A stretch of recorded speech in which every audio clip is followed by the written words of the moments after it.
नील जलधि में लंका थी या नभ में संध्या फूली थी। भौतिक विभूतियों की निधि सी, छवि की छत्र छाया सी, यंत्रों मंत्रों तंत्रों की थी वह त्रिकुटनी माया सी।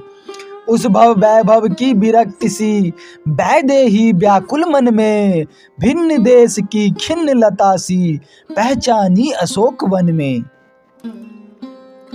छन छन में भय खाती थी वे, कन कन आंसू पीती थी, आशा की मारी देवी उस दस्यु देश में जीती थी उस समय रात में छिपकर अश्रुपोछ था देख रहा, आकर काल रूप रावण ने उन मुरमुस के निकट कहा मान अब भी है माननी, बन इस लंका की रानी।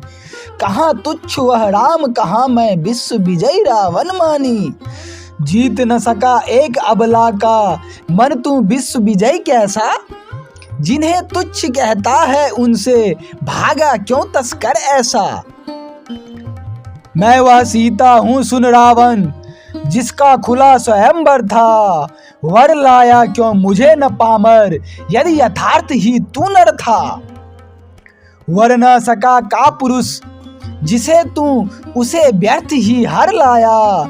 अरे अभागे इस ज्वाला को क्यों तू अपने घर लाया। भाषण करने में भी तुझसे लग न जाए हाय मुझको पाप। शुद्ध करूंगी मैं इस तन को अग्नि ताप में अपने आप। विमुख हुई मौन व्रत लेकर उस खल के प्रति पतिव्रता। एक मास की अवधि और दे गया पतित वे रही हता। जाकर तब देवी के सम्मुख मैंने उन्हें प्रणाम किया। प्रभु की नाम मुद्रिका देकर परिचय प्रत्यय धैर्य दिया।